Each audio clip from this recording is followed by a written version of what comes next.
I think we'll get at least 9. I'm going for the clean sweep of 12, you know. I know, but I put Basuma as one of them. I'm not sure he'll come up, but we'll see.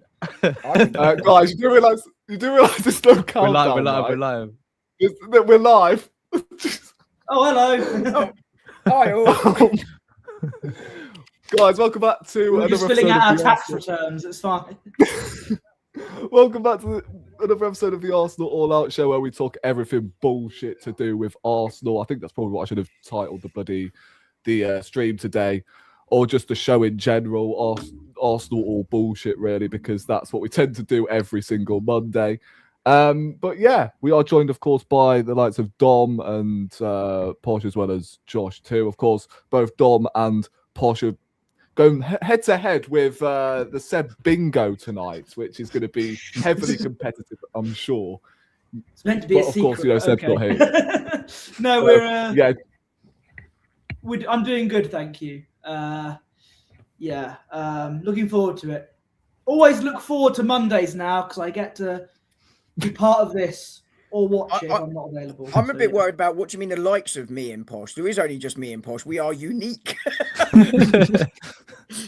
Yeah, you don't get many Arsenal fans. How's it going, Dom? You good? Yeah, good. Good, mate. Yeah. Ready for another week. Hopefully, a big week for Arsenal and a successful one again would be ideal. My voice is back from Brighton away last week, so you know, happy days. Oh yeah.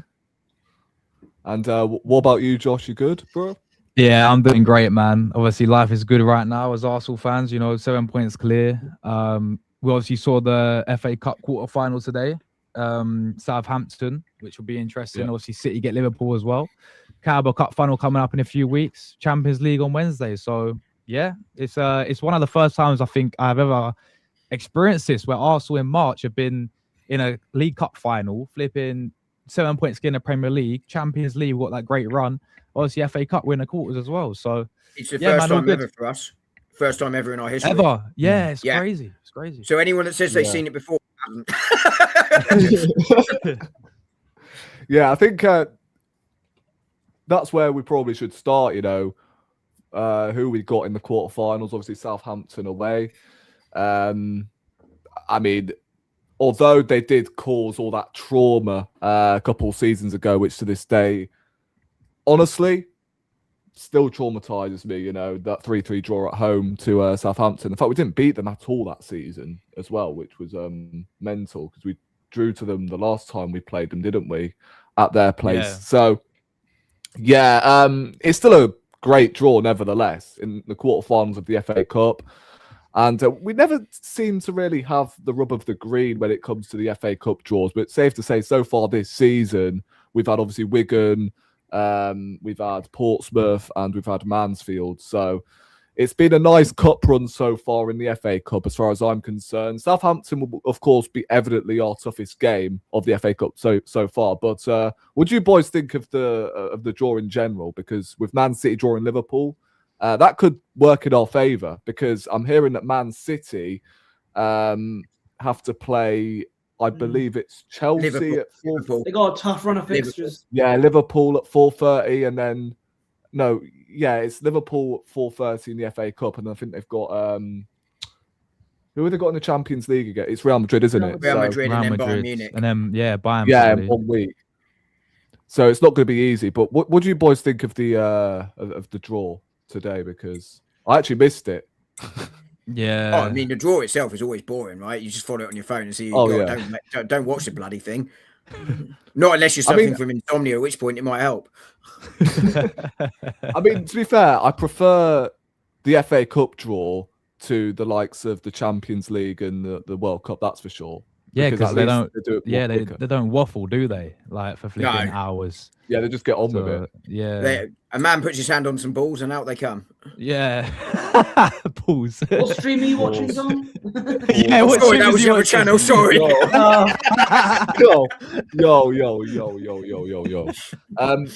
But I But just I love just the fact wanna- that we continued as if nothing had happened. No, I don't know. I just want to move on from this conversation ASAP. Jesus Christ. Yeah, I just want to ask you I guys. don't think he had anything to do with the FA Cup draw. But I was going to ask you guys, like, would you be rotating against Southampton, or would you be like, strengthening? Would you be putting out a strong team? I can't get my words out today, but it's going to be the first game before. It's going to be the first game after international break, isn't it? If I'm not wrong, April. Yeah, it's literally Easter weekend. Easter weekend. So yeah, I mean, maybe like. I'm trying to think that the team we played against, was it Brighton in like in the Carabao Cup game? I know we made like quite a few changes, but I remember that team was pretty strong. If I'm not wrong, like we had Nkapie, I think we had Mosquera in there. I can't remember. We made about 6 or 7, maybe even 8 changes, but you're right, it was very strong. It's pretty strong, yeah, and obviously that worked. Oh no, Rory, not this 6-7 pin. I thought it was Rory doing the balls again. No. Oh my god! I swear, if I was doing Dom bingo, if I was doing Dom bingo, that'll be the first one on the list for sure. 100%. Do you still, Dom? Do you still know? You still don't know what it means? I have no idea. No, it means nothing.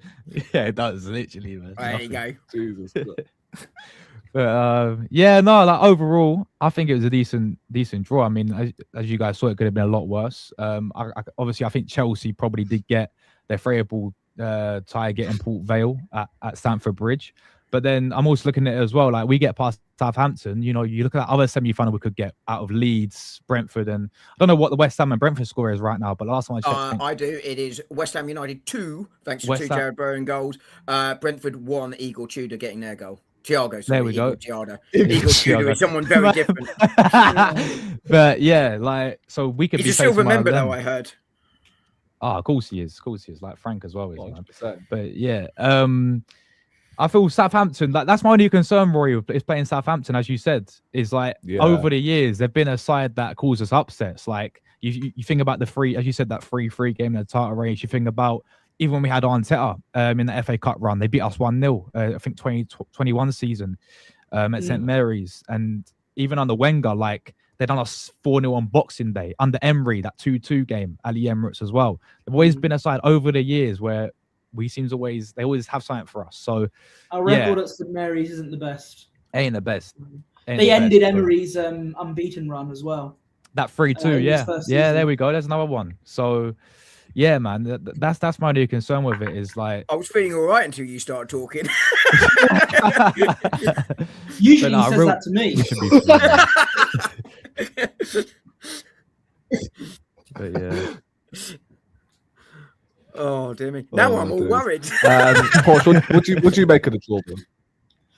Well, like, I think it's a bit silly to say that, we're definitely through to the semi-finals because there's no easy games. But I think it's definitely the more favourable draw we could have got rather than, face the likes of City or Liverpool or Chelsea for the 500th time this season. I'm glad we didn't get them. I'm getting a bit tired of facing them, actually. But no, it's not. I'm not complaining. It's favourable. I mean, I'd rather it was at home, but St Mary's for us, as Josh said, it's not hasn't been the best place for us to go recently. But I think we do have enough to progress and go through. Although again, it depends who you play. Depends how we play, really, because obviously Mansfield gave us a tough game, which we'll get to in a minute. I wouldn't say, in terms of the lineups, I wouldn't play the likes of Salmon or in there because, I think Southampton, they're only a league below us. So I think it might be a bit, if we're comfortably winning, you can bring them on in the late on in the second half. But I think we can rotate, just not the level of rotation we saw against Mansfield, where we had a lot of kids playing and Havertz in as a DM or whatever it was. So don't do that against Southampton. Oh my God. In terms of, I looked at where they were in the Championship. They're around the playoff places. They're eighth, just outside the playoffs. I've got money on them going up. So I pay close attention. They've played a game less than Are they? two of the sides in the playoffs at the moment. I- And they're 4 points off Wrexham. I who have thought played the same number of Southampton were mid-table in the Championship. No, I thought they were since, they mid-table. since they sacked Will Still, they've climbed to 8th. They are, as I say, 4 points Oh. off Wrexham, who are 6th. They played the same number of games as them, and they've won 5 out of their last 6, drawing the other in the Championship. So they're on a good run of form at the moment. Wait, Oh, fair who's enough. their manager now? I can't remember who their manager is now. I'd have to look it up, but it's not Will Isn't Still. it? I think. Tonda sign. Who the hell is that? You know, Was you know that what? Honda's sister company? Is it? I mean, no, I don't know why I was thinking like who's. Tonda It's Enkart. the I've under never heard of 21s him. under 21s coach who got in when Raul Saul got sacked in interim. Yeah, I was trying to think of his brother. You know. Yeah, his brother's Yeah, who's he managing? Norwich or West Brom or someone. He got. might be I want to say Watford. Watford. I reckon he's Watford. Watford. Will Still's manager brother. Anyway, we should. Yeah. Sorry, Posh. No, but I think whilst it is one of the more favourable draws we could have got, I think it's unwise to say that we're guaranteed to go through to the semis because it's that stage of the competition where it all heats up. And, I think based on kind of how we play our football, you never know who can catch us out. So, it'll be an interesting game. I'm confident, but cautious. Yeah. Yeah, I think there's. See, as Posh mentioned about the Mansfield game, we might as well move on to that. My God, I think we did get away with one there a little bit against a Mansfield team who, to be fair, like they played fairly well. Yeah, we can talk briefly about the pitch and how shit it was, but at the same time, listen, Arsenal Football Club against Mansfield, like, come on, we're expected to run riot against these lot. And to be fair, like, that was a proper FA Cup tie after, oh my days. Private chat is mad. It's just a private chat, guys. Like, the viewers don't know what's going on, but yeah, I can definitely see what's going on in the private chat. Oh, God. It's possible I'm being rude. That's wild, bro. That is wild. But yeah, as I was saying, right, I think the lineup got released. I don't think anyone knew where anyone was playing necessarily. We had Havertz in the DM position. We had Dalman in the 10. Basically set up. Say again? I'm not sure the players did either, did they? Not sure where they were playing. To be fair. And then who else did we have in the midfield? Trossard, wasn't it? It may have been Trossard. Yeah, like, Trossard. We basically set up with 2 backup front threes in the lineup, which I appreciate the bravery, but at the same time, like, at least produce a little bit of balance in there, right? Put a bit of balance into proceedings. And in all fairness, right, and I've been saying for weeks on end that why Norgard has got to be playing more minutes, right? He was the only, like, competent midfielder, and he held his ground really well. Still got an assist, by the way, so I think he deserves a huge shout-out. Dalman was unbelievable. The fact he looked more Brazilian than bloody Jesus and Martinelli at the weekend speaks volumes, and he's a 16-year-old. John, don't say anything. I was typing. Oh my days. And then you've got the rest of the attack, which was quite underwhelming, to be honest. Madueke, who scored a fantastic goal, to be fair, but then Jesus and Martinelli said, let's set the better about them too. But we'll go to Dom first. What do you make of the game overall, bro? Because proper FA Cup tie, but the performance-wise wasn't great again. Yeah, I agree. I mean, it wasn't a great performance. Mansfield came out of the traps quickly, as you'd expect them to do. And I think that was, kind of similar to what Portsmouth were going to do. And I think you could see that Arsenal weren't used to playing in this way, and the combinations weren't there. It was an unusual lineup that obviously haven't played before, and it's sort of. I spoke about this with Chelsea a lot. But I think part of their problem this season is they keep rotating so much that they don't develop those habits and patterns. And you could certainly see that. And we certainly looked more comfortable once we went to the sort of usual sort of shape and formation after Trossard got injured. But the ultimate thing here from the Mansfield game is while we didn't play well, we got through. And we managed to rest the key players: Saliba, Gabriel, Rice, Zubimendi, Timber and Saka obviously came on, but they didn't get that many minutes, and a lot of those players I mentioned didn't even travel. So I think that will have done them the world of good. But it wasn't a great performance. People sort of talk, wow, it's so difficult on the pitch. And I mean, the pitch is a leveler, but you've got to be able to play on whoever it is. You can't sort of use those excuses. But to say the key thing is we got through, and that's the main thing. But I thought Max Dowman was exceptional. I thought he was a really, really good player. I know it sounds sort of, some people said it's embarrassing that players like Jesus, who wasn't good, were made to look stupid by Dowman. I think this lad is exceptional talent. Yeah. I think genuinely generational. Like we are very lucky to have the likes of him. People talk about how good Wanyeri and Miles Lewis-Skelly are. This guy's on another level, and he's also coming through in a side that is competing for trophies. And I think would have had more minutes, but for that horrible injury he picked up against Manchester United, where he got a horror tackle and did his ankle. He would be getting meaningful minutes. I think I've got a video on this tomorrow. I think the only player I can think of that came into a side competing at the very top with more minutes at his age that I can think of is Lamine Yamal. And I'm trying to go back 20 odd years, and I can't think of another one. Like to Wayne Rooney, Theo Walcott, Alan Smith, James Milner came through at size not necessarily at that level when they came through. And I mean Alan Smith from Leeds, not the former Arsenal striker. Exceptional talents that also came through young, but at sides where it was easy to get in, more comparable to how Saka got into the Arsenal side. So I thought he was exceptional. Right to call out Christian Norgard. I thought he played very well too.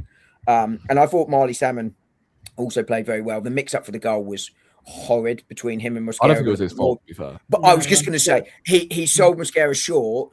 That's true, but Mosquera has to come for that, and I put more of the blame on Mosquera there. He's also a young defender, and we need to remember that as well with both of them, that these are really young, still inexperienced guys, and Mosquera hasn't done a lot wrong, and we need to understand and accept that. But as I say, overall, we've got through, and that's the main thing, and I think both the injuries seem to be precaution. I'm more worried about Trossard than Calafiori. The only problem with Calafiori is he's just coming back off an injury, but... I think that's a part of the reason why we rotated so much was that pitch in advance. We knew it was sort of a death trap in waiting. But as I say, we're through, and that's the main thing. Yeah, I get where you're coming from in regards to Max Dowman, but at the same time, right? Dowman should be looking up to these players like, Gabriel Jesus, Gabriel Martinelli, etc., because these are experienced guys. Martinelli is a 24-year-old. Gabriel Jesus is 28, if I'm not mistaken. Both of them are on over, 150 grand a week. So I'm fully expecting Max Dowman to look up to these players like Jesus, like Martinelli, especially when Jesus has won like 4 to 5 titles here and there. I get, Jesus isn't the most prolific goal scorer, is he? But at the same time, he kind of did make the likes of Jesus and Martinelli look a little bit stupid after, that performance at the weekend. Because you can say, right, Martinelli and Jesus haven't played a lot, but, that was Dowman's first start since November. No, I agree with you, Rory. The point I was making there was that, and I don't think it's because they hadn't played a lot. I don't think they played well. But the point I was making here, and you're right about Dowman not having played a lot either, is they're sort of saying that we relied on a 16-year-old kid. And in some ways we did. But this is also an exceptional 16-year-old kid. This is not like a normal 16-year-old kid coming in and making these guys look stupid. It's no excuse for how poorly those guys played. And you're absolutely right. He can still learn a lot from them in training in terms of their attitude and what have you. And I'm sure he is. But the fact he's outshining them on the pitch, I don't necessarily think is a disgrace. But the narrative around it is being made to say, I think you can say these guys played poorly, but I also think that Dowman is just exceptional. And I think we should praise how exceptional he is. What about you, Posh? Do you echo what Dom's saying? Or Yeah, I think, first of all, you got to give credit to Mansfield on Saturday. I thought they put up a very good fight against us. They should be proud. The players should be proud of the performance they put in against us. We were below par, but you could say that about a lot of our performances so far this season. But we won, and that's the main thing. And in tournament football, in knockout football, you just got to win and go through. Yeah. But yeah, you'd think even with the rotated squad, we'd have enough to comfortably beat Mansfield. We did beat them, but it wasn't as comfortable as some of us thought it would be. And I kind of thought that with seeing the lineup at first. I didn't know who was playing where. It looked like, for once, Arteta actually changed his formation to a back three. It didn't work as well. I think in the half hour mark we changed back to our usual back four. Posh, can I just ask you a question on that? Do you think that change to back three was because he picked the players he wanted to pick and then chose a formation to fit them in, or do you think he went, I want to do this, and then picked a side accordingly? I'm in the former camp, but interested in your view on that. We changed to a back four when Trossard got injured and they brought on Hincapié. Yeah. And that's how the formation changed. But I think Arteta probably thought, well, I can afford to change the formation against a team like Mansfield, but it wasn't as easy as he thought it would be, and it wasn't as straightforward as we thought it would be as well. But Madueke scored a decent goal just before half-time. Mansfield went back into it. I'm not blaming Marley Salmon for the equaliser, by the way. I know that he was it was a misplaced pass to Mascara, but as Dom said, Mascara's got to get there first. The blame's really more on him rather than Salmon. But he's only 16. He'll learn from it. He'll learn from it. So I'm not gonna blame him pretty much for the equaliser. So it was a decent goal from Eze as well. So yeah, it was a bit of a, I think as someone said, it was like, David and Goliath, that kind of FA Cup clash. You've got the side that's 2 leagues below us, and you got the side that's top of everything. And Mansfield took the fight to us, and fair play to them. They can be proud of that performance. But at the end of the day, we're through. One thing I did learn from that match is that there needs to be a clear out in our attack this summer. I do not want to see Jesus, Martinelli, or Trossard in the team next season. I was a bit skeptical of, should we sell one of Martinelli or Trossard? But to be honest, I kind of want to see both gone. I think Martinelli's been around too long now, and people say, it's because of Arteta's system. I think we need to move on from Martinelli now and get someone better to upgrade us. Trossard's 32, or he's going to be 32 soon. We need to kind of move on from him. Jesus is just useless now. He's not good. He didn't do well against Mansfield. I think we need a clear out in our attack. I don't disagree on that, actually. I'd be interested in Josh's view as well. But I think Trossard, because you want to I think he's played well this season. I think he's sort of hit a bit of a rut at the moment. But, age-wise, you probably want to do that. And I think that's a natural position Eze can float across into as a replacement there. But, I mean, Jesus, obviously, with injuries, is not the player he is. But I think the side has started to progress beyond Martinelli too. And ultimately, Martinelli's a player that thrives on need space. And teams won't give the best teams in the Premier League space anymore. They don't give us space, don't give City space, Liverpool space. And he's not so good or effective when teams don't do that. So I'm in the same space as you. And I also think you could get decent money for Martinelli as well. That's the thing. The issue I have is 2 issues I have with all these situations. We're not the best at selling. In fact, we're terrible at selling. Our second biggest transfer sale was Nicolas Anelka, and I wasn't. And the only person that was alive back then was Dom. Damn, shots fired. No. It's not wrong. Although I've got a baby face. I was born 2 years after it happened, so I'm just about below the threshold. What am I missing right now? We were talking about refreshing the attack a little bit. Yeah, we were talking about refreshing the attack, but I was saying that we were so bad at selling, and our second biggest sale was Nicolas Anelka, and only one person on this panel was around then, and it was Dom. That's what I was saying. In all seriousness, though, on that front, and again, keen for others' views, we are now in a position where there isn't really dead wood in this side beyond Gabriel Jesus because of his injury history and his wages here. You know, and that's, you know, and therefore there shouldn't be any reason why we can't get decent money for players this summer. And I think Berta will get it, to be fair, but it will be a real test because Bertie's absolutely right here when he talks about our reputation for selling, which is well justified and well earned because we are terrible at selling. And I think teams try and take advantage of that and undercut us. This is the opportunity to really change that narrative. We went some way towards it under Edu when we sold the likes of Nketiah, Balogun and Smith Rowe. But I do wonder whether had they been Liverpool players, and I know Liverpool doing slightly better than us at the time, but not that much better, whether they would have been 50 rather than 35 million pound players. But I don't know what you guys think. I think it's a great opportunity to try and change it. Do you think the reason why we've been so bad at selling is because down to ourselves, how much money we put the players on in terms of wages? I think initially it was when Arteta took over. I then think it became an issue of, and this is where I do put some blame on the manager, and I'm going to use Smith Rowe as an example. Smith Rowe should have been playing more minutes. Even though Arteta wanted rid of him, he limits the game time. It becomes obvious you don't want him, and therefore it's easy, you don't get the money for him. Same with Ramsdale and Leno are a good example, but backup goalkeepers are slightly different. But again, really good players that we should have been getting more money for. But I think it becomes that we make it bloody obvious we don't want them. At least with Jesus still getting minutes at the moment, I still think that's going to be a difficult sell because of his wage. I think I could see us getting like 10 million for Jesus. Wages.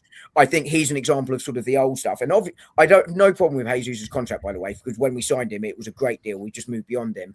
But I think, you know, that is more the issue now than it is that causes us to get the thing. But players like Gabby and Martinelli are getting minutes, so that shouldn't be a reason anymore, and we should be able to get big wages. But I don't know what you guys think. But wages for me in the early days is true.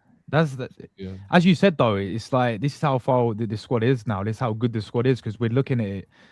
Previous windows will be picking out the dead woods. You know, we'll have a list of players that needs to go. Now in the summer, now we're getting towards summer. It's like we haven't really got players that we sit and say they're dead wood. Yeah, you got Gabby Jesus, who I think we all know needs to move on. And apart from that, I mean, you're looking at the left winger. I think we need a big upgrade there for sure. Yeah. I think you've got players on loan as well. To be fair, yeah, there's a few players on loan, but them out as well. Like Lokonga's still playing for us. Is he? No, I think he's gone permanently. He's gone permanently. It's Fabio Vieira that's gone out on loan. Fabio Vieira, Reece Nelson. Those are the two that maybe Carl Hein as well, the other goalkeeper. Hopefully we bring back Ethan, and you know he ain't gone anywhere. I could see him being an FFP sale though.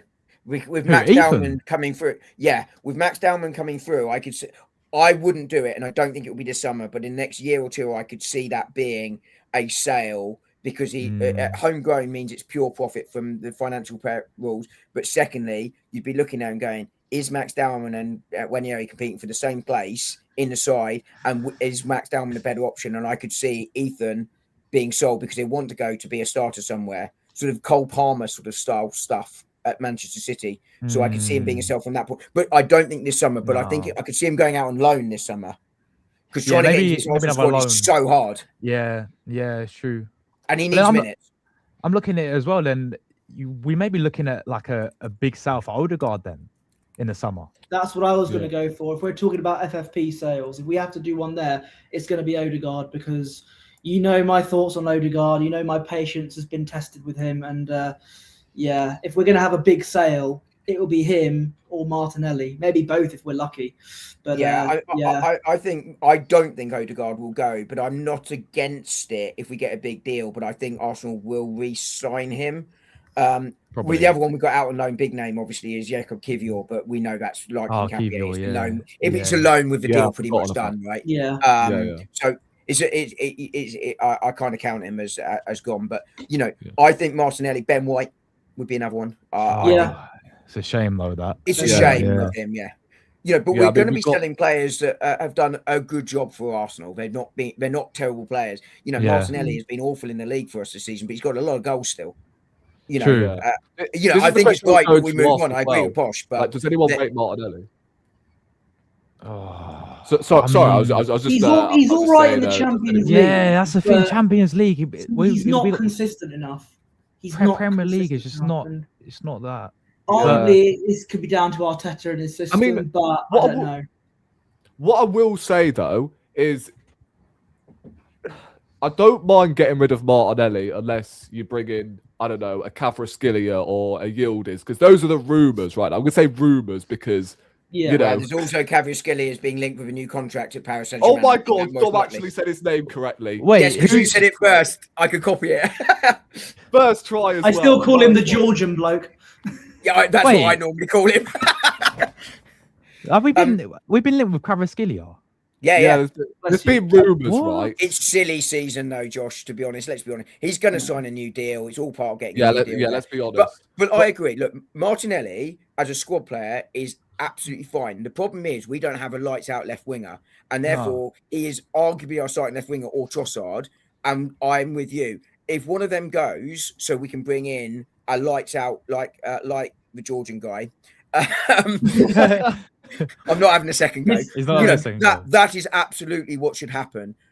But Martinelli isn't a bad player. But again, I think we've started to go beyond him. And his issue is he's only good if there is space ahead of him to move into. And there just isn't that space 9 times out of 10. And that doesn't make him effective for us. And we do have other players with speed that can still make us effective in transition. And that's why Martinelli, for me, needs to go. I think what I was going to say, right, is if we are going to let go of Martinelli, we get 60 million for him, and then you bring in a Kvaratskhelia or a Yildiz on that left-hand side, then cool. But really quickly, you gave a valuation there. It's reminded me, I saw a Tottenham fan going, realistic Tottenham exits this window to rebuild the squad. They had 60 million for Basuma. They had 120 million for Madison. Kudus 80 million for Madison. Yeah. Vicario, they had him at 60 to 70 million. And they framed us as realistic. I was like, my Tottenham friend sent it to me, and he went, our fan base, honestly, people think you lot are deluded. Yeah, look at this. That's mental. Have you heard they've put a price tag on Van de Ven for about 125 million? Something like that. And I'm like, are you mad? If he's not that much. But not 125 million, that's mental.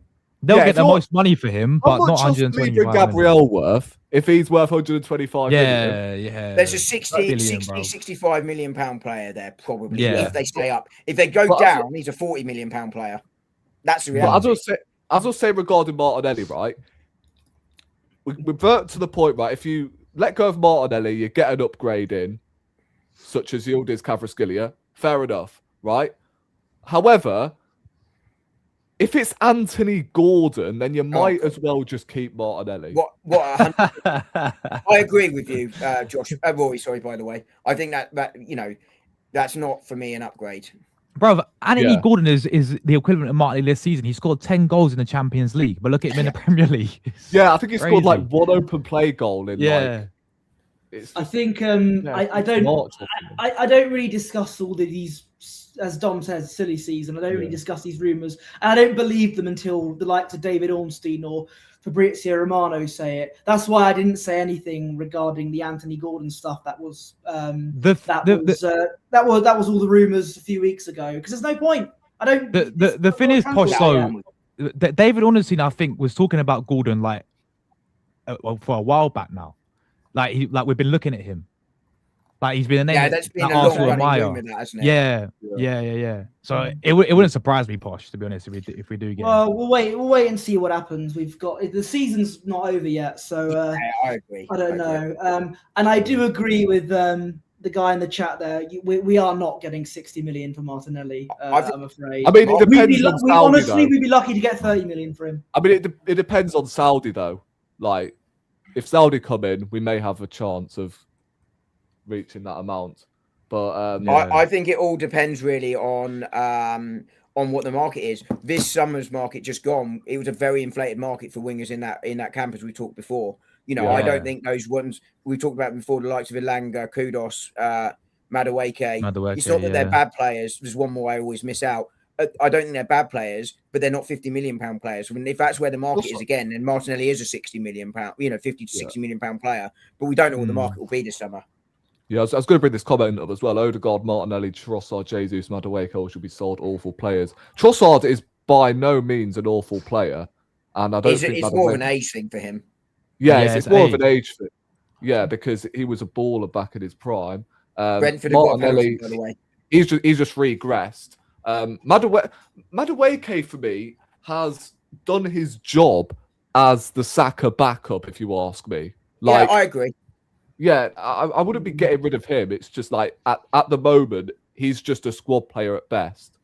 It's one of the hardest things to do, isn't it? It's like when Harry Kane was at Tottenham. How do you get a backup in for someone you know is going to start all the time in this one position? If you're trying to get a backup in for Declan Rice, you say, well, at least there's 2 centre midfield positions. Nah, Josh, I think you may have.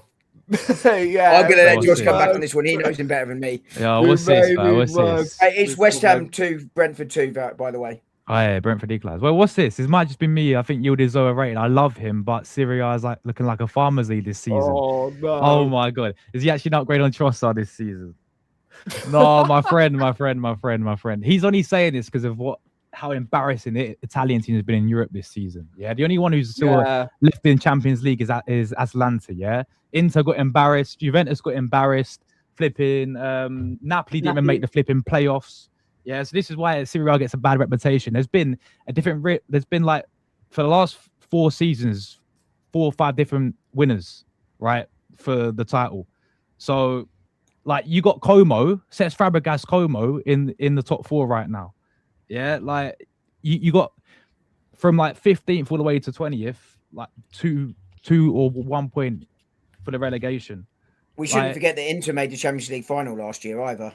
Exactly. Inter made the final last year. They made that final a few years ago as well, when obviously Man City won that Champions League. Like, for me, Yildiz, bro, this guy would be perfect for Arsenal because this guy can play in the attacking role, the midfield role as well. Attacking midfield role. He can play anywhere pretty much. The thing is, you're forgetting who we're managed by, though. That's yeah, I know. Yeah, that's why I'm always, whilst it's always nice to go, oh, I love it that player came to us. I love it that player came to us, and in the attack, I'm like, it's quite difficult for me to get like excited about attackers going to Arsenal because you know what Arteta's like with his system. But yeah.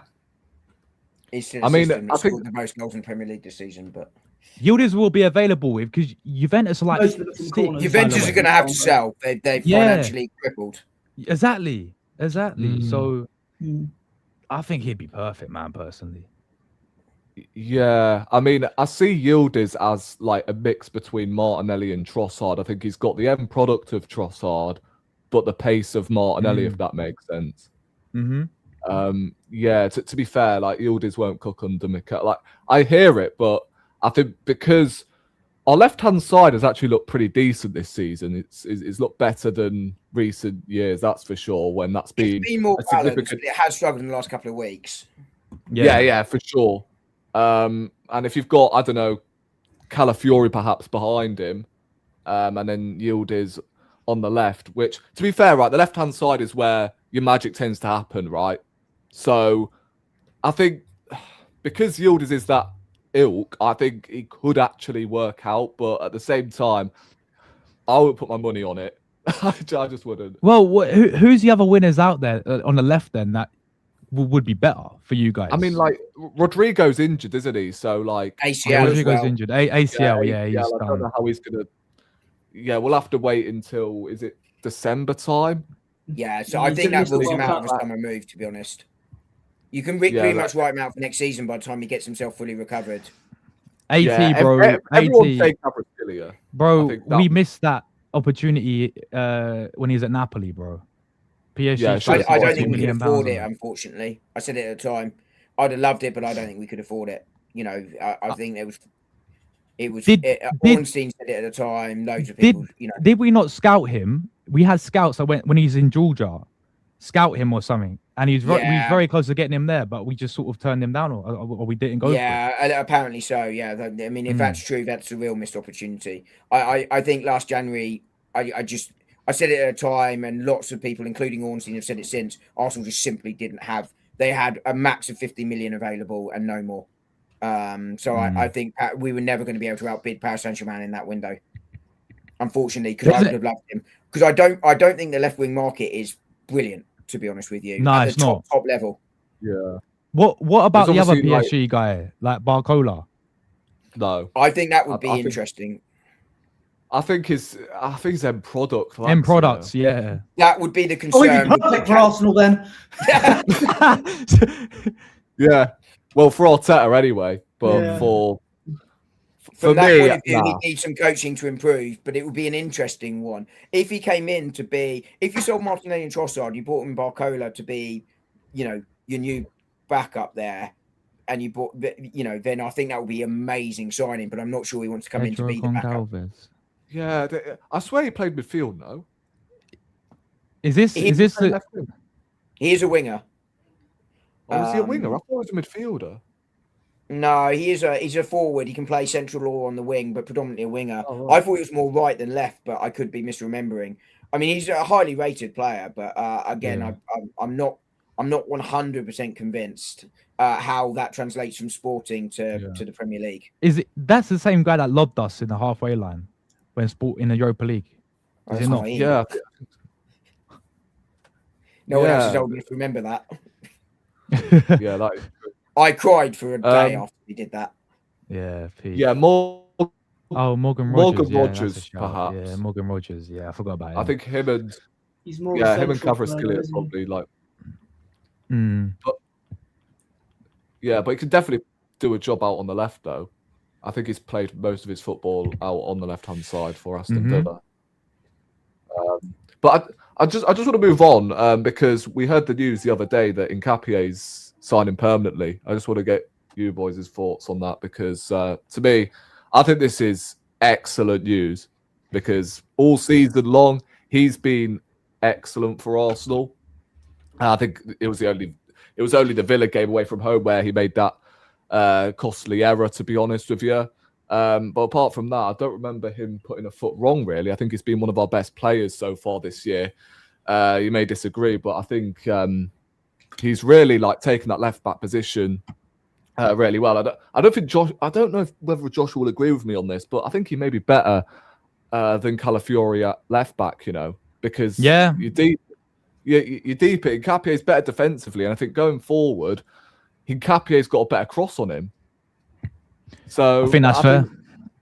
I think for me, he should be our first choice left back. I think it's only going to take until next season for everyone to clock in how good he is. I think he'll be one of the best left backs in the league come next season. I think he's probably been one of the most underrated so far this season. But what do you guys make of this? Are you happy Buzzing, with it? man. Yeah, absolutely buzzing. I kind of think we all knew that though it was a similar deal to Raya. David Right. Raya, yeah. Yeah, so we all knew it was going to be permanently done, but just for the confirmation there as well, I think it's brilliant news. I think it's, this guy's a stud, man. Honestly, he's a beast. Like physicality, as you said, going forward, defensively, he's obviously because he could play centre back as well, can't he? He's like a Yeah. centre back, stroke left back. Yeah. And So, very effectively too. yeah, so I think it's absolutely brilliant news, man. And I have to agree with you. Cala, I thought really poor against Mansfield, and then he gets injured again, doesn't he? He gets injured again. I thought he surprised me how well he started the season at left back. I think he improved compared to last season at left back. I think he's having a much more consistent games, but now he's getting the injuries again. And you're right. Like I honestly have the preference right now. Nkapie walks into that number one starting left back position. Even if Cala is fully fit right now. Even when he comes back from fitness, I think that's Nkapie's right now. I think he deserves it, and he's made that his own position as well. So, yeah, this guy seems to be only getting better as well, like gaming week in, week out. And we have him for the future. He's still young as well, isn't he? He's like 20, he's like 24 or something, 23, if I'm not wrong. Yeah, so he is young, yeah. He's still really Yeah. young. So great bit of business from Berta as well, once again there. And I think overall some positive news. Yeah, like you said, I don't think it's surprising in any way. I think had Kivior gone permanently rather than Porto having to do the loan to buy, I think it would have been done in the summer. It was only because Porto couldn't afford Kivior that we then had to do the same to comply with the rules. I think defensively, he's the best left back we've got by far. I think going forward, he's fairly decent. I think Cala is slightly better going forward, but Nkapie puts in a better cross. But with Calafiori's inability to stay fit, I think, he's not getting past Nkapie anytime soon. You know, and he probably has lost his place there. You know, and rightly so. I think the good news is we've got Calafiori and Hincapié that can play left centre back or left back. You know, in the event we need them to. One of them would obviously start at left back. We've also got Miles that can come in. But I think Calafiori's future again is another one in doubt over the summer because of Hincapié. He's done brilliantly well. Same with on the other side with White, right? Because this guy could be, when he's fully fit, he's absolutely top class and he's a proper competition for Timber. But he's been injured again, and we had the similar with Tomiyasu, where Tomiyasu was a really good player, man. Like, but made a glass. And then and he came in fairness to Tomiyasu, he came in with that. You know, when you're at the stage of when we bought Tomiyasu, you're having to take those sorts of gambles. Yeah. I think Calafiori, I think, was a good signing, but again, it's why I want us to move away from these signings with an injury history like Calafiori's, because it does. Calafiori had a dodgy injury record before he signed. For exactly. I remember mentioning somewhere he had a worse injury record than Kieran Tierney. Yeah, when he was I think 16 and he was at Roma, he got like a big knee injury. Yeah, and that's kind of caught up to him maybe. Especially in this league where it's far more physical, far more strain on the body continuously, and in a system where it relies on its fullbacks to be really machines. Exactly. It was a lot of strain on him. And as I say, that's where we've got to move away from those types of signings. If a player comes with a clean injury history and gets injured, then, you know, you're not putting that on the scouts or anything like that. You can look at other things. But, you know, we've got to move away from these. It's why I never wanted Pedro Neto from Wolves, because he came with, you know, ironically, he's actually stayed fairly fit at Chelsea, but, you know. Yeah. Yeah. What do you make of the signing, Posh? Very good news. Nothing's confirmed, but it's all rumours, but it looks like it's going to happen anyway. I've said for a few weeks now, we need to pay the money for him and sign him permanently. And yeah, I think his performances have gone under the radar from a few fans so far. I think since the start of 2026, he's been very, very good for us. Brilliant in defence, and I'm very pleased with that. He's definitely been I'm very pleased. It's very good for us. I think Josh and Dom have covered most of the stuff there, but I've been saying we need to sign him permanently, and it looks like we're doing that, so that's good news. Yeah, for sure. We will move on to the Leverkusen game. I can't believe how quick this show's actually going. We should have AT joining us later on, don't worry. And I actually don't know where Seb is, man. Where is he? Yeah, it'll be ironic. The bingo, man. Seb bingo, and then he doesn't turn. Bingo is cancelled. He knows. Oh God. I have dropped him a DM on Twitter, and he hasn't seen it yet. So he may not have seen the link. I don't know. So I'm just letting him know. But AT should be joining us later on. So not to worry. But we shall obviously cover the Leverkusen game briefly, because obviously that's another huge game. Should be able to get the job done in the first leg, which I think we will, as we've done pretty much every season, haven't we? In Champions League since we, qualified for it. I think Leverkusen, are they like 6th or 7th in the Bundesliga? Yeah, sixth in the Bundesliga. So this should be a winnable game for me. Oh God, no, Dom. I didn't say no.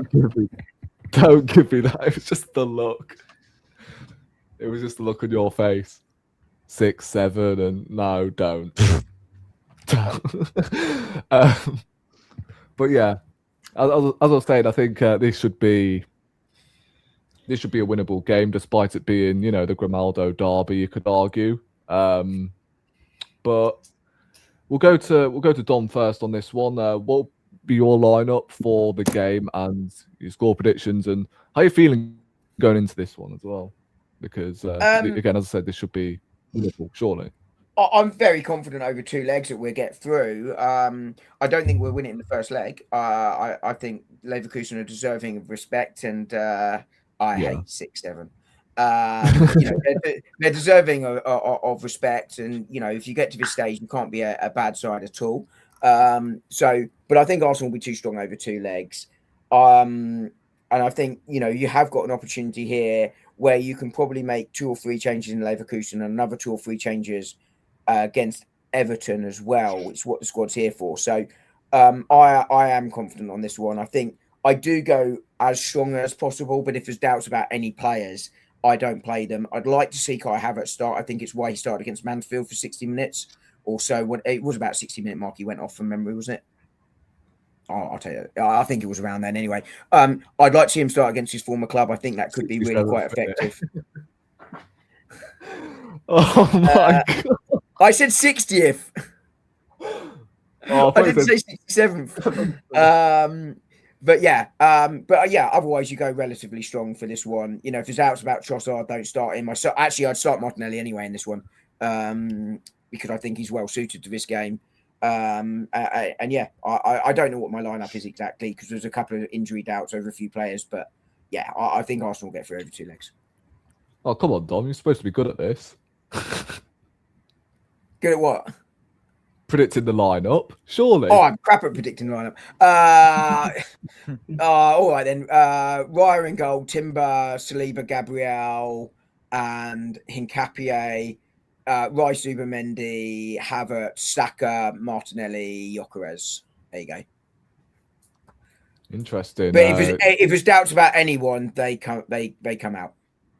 Yeah. What about you, Josh? Yeah, overall thoughts, feeling really confident. Obviously, like we've seen the full path to the final as well. We've got the favourable sort of path as well. So, but yeah, I mean, one game at a time. Leverkusen away. I agree with Dom. I don't think, obviously, last season it would be lovely. We get similar, like we did the business against PSV, that 7-1 thrashing, and then the tie was done pretty much. Of course, that'd be nice to kill the tie off in the first leg, but I think it would kind of be quite similar to like the Bilbao game or like some of the away games that we've had. Maybe like a 2. I know I'm going to give my prediction early, but I've gone 2-0 for Arsenal for this one, personally. Big up Seb, by the way. How you doing, my friends? Yeah, sorry. I was on the phone to my best friend. No worries. No worries. No worries. Yeah. With him, so yeah. Yeah, big up to you, man. We're on a Leverkusen game right now, so yeah. But yeah, like overall, I'm feeling very, very confident. Like obviously, they're not that same team that they once were when they had the Invincibles. Obviously, they got raided. Like Alonso left, Frimpong, Verts, flipping. Hincapié. Xhaka. Yeah, Hincapié. Xhaka. Who's the other one, man? Granit Xhaka. Granit Xhaka, Jonathan Tah as well. Like Boniface. The only one they have is that legendary fullback. Grimaldo! Bingo! Get him to the Emirates this summer. Tick it off, lads. You get him to the Emirates this summer in. Then get rid. Says no, but we've got Hincapié now. Yeah, okay, but then if you get Grimaldo as well, you get them both. No, Hincapié's clear. It's not. So what are you doing with Lewis Skelly then? He's not a left back. Seb, what are we doing with Calafiori?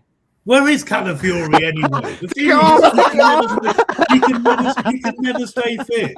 So the thing is, if a good offer comes in, off you go. He can never stay fit. This is just ridiculous. My days. I'm fed up with these injury-prone players. If you can't stay fit, off you go. A good offer comes in. Bye bye. Yeah, Seb, I want to ask you what you made of the experimenting, by the way, at the weekend. Did you be serious, right? What did you make of the fact we set up with 2 front threes, basically? It was a very weird formation. I couldn't tell who was playing where. I just think it was Arteta just putting these people out there and just saying, oh, you go out there, work, bashing toys. I just didn't think that was the right thing to do because you've got people there playing in positions that they're not used to be playing in, they're not comfortable playing in. And then guess what happened? A couple of injuries. Surprise, surprise, surprise. People bashing out there. Do you not think that's partly why he did play the players he did, which was he knew that pitch was going to be an injury thing, and therefore exactly it was a bobbly pitch. But do you not think that's why he set the team up in that way to try and protect the players that were most likely to get injured? What was he trying to protect? Well, Hincapié, Rice, Zubimendi, or Raya. Do you not think he was trying to protect those players by not playing them? No, but the thing is, you don't do that. You still have to play. You still have to play players in your right position. People still have to actually know what they're doing. Well, I think the formation obviously didn't work, and you could see that as we discussed earlier. But I think he picked a team to protect players, to give us the rotation that we've all been asking him to do. Yeah, maybe, but at the same time, you have to understand and know what you're doing. Have to, because he just didn't know that he did know what he was doing then, and we're still running these players into the grounds. And Odegaard's gone again. What's going on there now? Apparently he's not back until the end of the month. What's going on there? He's not back till the end of the month. That's good news for us.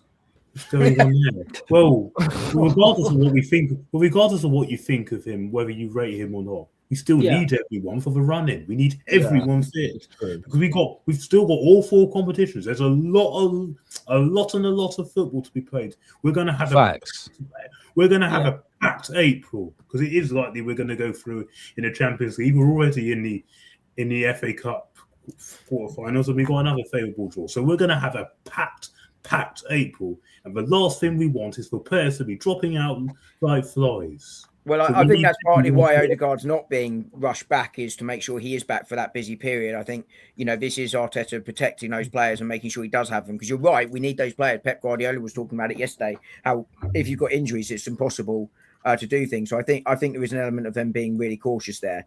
But, Odegaard's season has been horrific from an injury perspective, for sure. Oh, without even performances as well, Dom, let's be honest. Yeah. Well, I think the two are very much connected, right? Performances have dropped off ever since last season, since he picked up that ankle injury last season, which he was clearly rushed back from. We didn't need. Oh. Well, I think we needed to last year because we had the level of injuries we did, but at least this season we haven't tried to rush him back so much, which I think is a positive thing.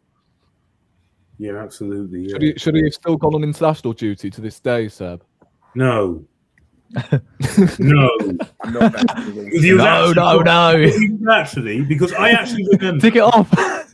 No, because I actually remember. He was actually partly injured because we played a game against Brighton the time before, and he actually came off.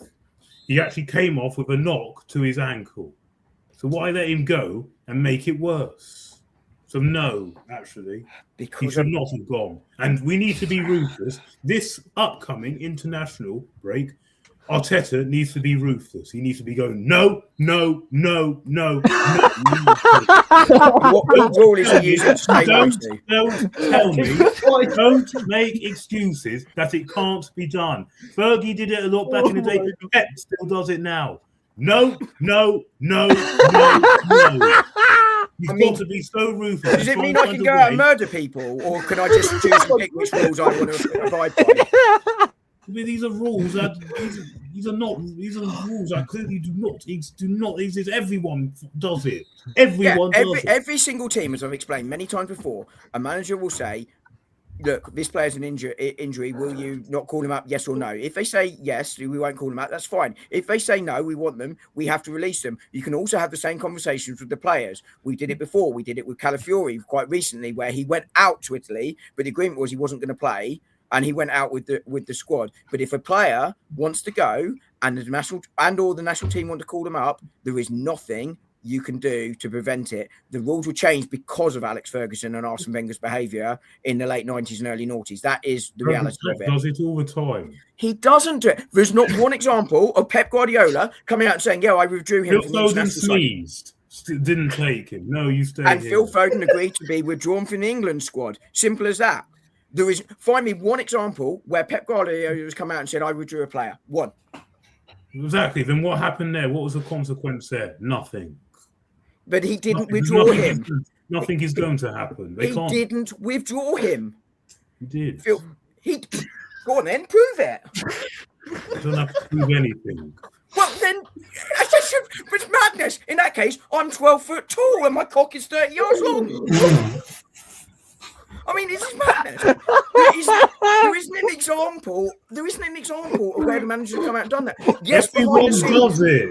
Everyone does it. Everyone has the conversations behind the scenes and says, "Will you withdraw the player, or will you, as a player, withdraw?" But if they say no, there is nothing the manager can do. There isn't a single example since these rules came in. A manager coming out and said, "Yeah, I just ignored the rules and withdrew them." Not one ever.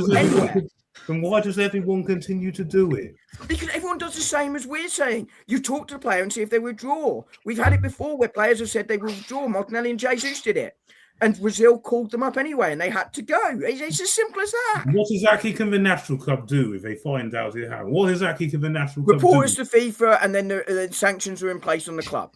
But it hasn't happened because no team does it, because they either let the player go or they have those conversations behind the scenes. It's why you can't find one example where the manager has come out and said, "Yeah, I didn't send this player," and I told him. They're not gonna openly say that. What are the chances of them openly actually? Well, this is what I'm saying. You have the conversation behind the scenes, but if the international, Clyde, wants them called up and the player won't withdraw voluntarily as a result of the negotiation behind the scene, there's nothing you can do. Well, you can have surely the manager needs to have a chat with the player and be ruthless, saying, "I need you." Well, there's no evidence he's not. Because let's be honest. Because let's be honest. Saka is going to go to the World Cup. He is. So he doesn't need to go. But surely Arteta needs to say to them, "You have to stay here." Same with. Where's the evidence he's not having these conversations? And how come these players will continue going and they continue being run to the ground? Because these international managers clearly do not talk to the managers. They don't. Well, Calafiori, Italy manager came out and about Calafiori and said, "We had a good conversation with Mikel Arteta. We called him up, but we agreed we weren't going to play him, despite Italy's qualification for the World Cup being on the line." It was one example of that being provenly that these conversations do happen. Rory's gone to sleep. Can I just say, you've also got to take into the fact that some of these players actually want to represent their country and want to. Yeah, fair enough. I get it, and that's what frustrated me about the Gabriel injury. He probably shouldn't have played in that friendly, but at the end of the day, if he wanted to play for Brazil, then you can't really stop him from doing it. Exactly. I'm sorry, we cannot be having any of this time around. We can't be having any of this. I do not want to see any of our good players injured. Yeah, but we can't stop it, is the point. There's nothing we can do to stop it if they want to go. I will lose it. Yeah, but there's nothing we can do to stop it if they want to play, as Bertie says. There's literally nothing we can do. Manager needs to be more manager, surely. This manager. But he can't, beyond what we've just said. We all agree he has those conversations, but if they say no, there's nothing he can do about it. Literally nothing. He can't do anything if he goes away. Time. See, that's probably going to get clips now. Oh, man. You fed us there. Are we done? You feed families, as the cool kids would say. You feed families for generations. Well.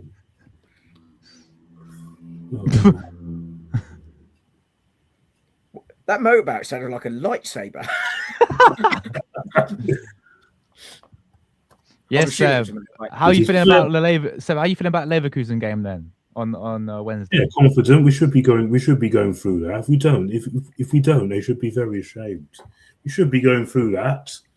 But yeah, I think we better. I think we need to.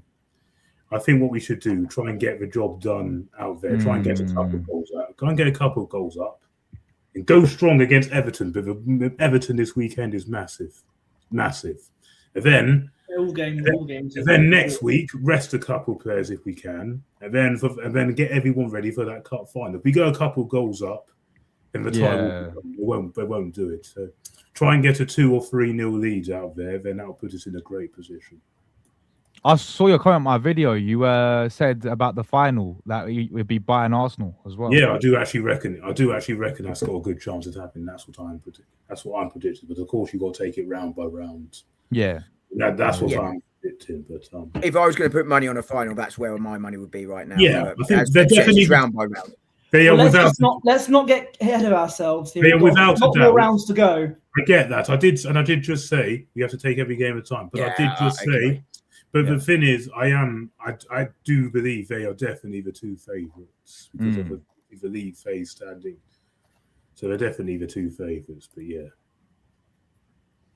I think so. The Leverkusen game, we shouldn't underestimate any team we come up against. Every team we come up against is going to be good. It's going to be good. Yeah, and I'm looking forward to it. Our best performances have come in the Champions League. But of course, I mentioned let's not underestimate any team, especially in this stage of the competition. But I am confident we do have enough to go through to the next round, and we do have enough to beat them away from home. So as long as, I don't know what does anyone know the status on Saliba's fitness? Don't know. I mean, Mosquera will do a good job, but it's just that we haven't heard anything really because the pre-match interview from Mansfield was done immediately after the Brighton game, as in it was done at the Amex, and he wasn't asked about it after the game, so we don't really know. People are saying it's the other ankle he twisted, and he didn't communicate the injury to the Arsenal bench during the Chelsea game, so he possibly made it worse. But how, we just don't know because of course Arsenal aren't going to tell us, and but just in terms of the Champions League, does anyone think that teams will play differently against us in the knockouts as compared to the group stages, given there's now more jeopardy because there's less chance to sort of fix it? Or do you think? I don't know. We'll have to find out on Wednesday. Potentially, man, because look how different it is when we play against these European teams. Like we will rip them apart, majority of them who actually have a go against us, which is why I know we take game by game, but if we played a team like Barca with the flick high line, that could play into our hands really well. I would do. Teams will drop a bit deeper now because you've got 180 minutes against one opposition, not 8 lots of 90 against 7 different opponents or 8 different opponents, but 7 other different opponents. I do wonder, and we will see, as you guys say, but that could be a factor in these games, which could make it harder to win it in one leg. Yeah, maybe teams will do their homework from last season because the PSV game was mad, literally 7-1. Madrid was 3-0 in that first leg, and obviously PSG was PSG, but I just want to ask you, Seb, about the Leverkusen game on Wednesday. I know you already mentioned Grimaldo briefly, but Leverkusen on Wednesday, this should be winnable. Oh, for fuck's sake! Oh yes, definitely. That's the best. We should be winning this game surely, easily, because they're 6th in the Bundesliga. Like Josh said, they are nowhere near the same team that they were a couple of seasons ago that went unbeaten. A lot has changed, and I'm sure a lot of that squad is Ten Hag's squad. Yeah, they had Ten Hag for a little bit, didn't they? Like 2 games, and that was it. Yeah, now they've got someone else. Yeah. I think they had the Denmark manager who did well for Denmark. Like semi-finals of the Euros. That when England beat them. Well, then he can't be underestimated either. But yes, we must go into this game professionally, absolute must, because if we don't get past them or actually don't get to the semis, it's going to be very, very embarrassing. With that draw, there's no excuse with that draw. Yeah, it would be for sure. I do not want to repeat of Monaco all those years. Exactly. When we put in the worst home performance ever, and we eventually knocked us out. Yeah, it was like every single last 16 would get either Bayern Munich or Barcelona. Exactly. And people was like, "Oh, finally we got Monaco. It should be easy." Like, I thought the mindset of both the fans and the players was wrong going into that game. Yeah, I think that's absolutely right. I don't think it'll be like this season. I mean, Arteta will go absolutely mental at them if they do. We saw it when we did it against Wolves, in that home game against Wolves. Oasi was wrong for that one. And you could see the manager going absolutely bananas on the sidelines. Well, he was to blame for the tactics. He was. Well, yeah, tactically, yes. And also, but I think the bigger issue in that one was, how the players weren't prepared for that. And I think, that's where he's got to have recognised that pre-match and gone, "Oi, boys, we can't be messing around with them." That was more my issue with that first Wolves game than the tactics. Mm-hmm. Yeah, absolutely, definitely. Yeah, got an interesting comment here from AFC Always. I can't. Got an interesting comment here from AFC Always. I can't be watching another season with Arteta ball. It's so jarring. If Arteta wins the league, thank you, Berta go and bring in Enrique. Is that something that you would echo? I do get where he's coming from. Arteta wins the league. I think if he wins the league, you got to keep him. Surely. No, if he wins it, you got to keep him. Yeah. If he wins it, you have to keep it. But if he doesn't, then he has to go. And now it'll just be embarrassing if we don't win this league now because unless he wins obviously the Champions League, obviously you've got to keep him. No, to be honest, I think he has to win. I think he has to win the league and one other. I think he has to be. If we do not win the league, so you would sack him if he won the Champions League.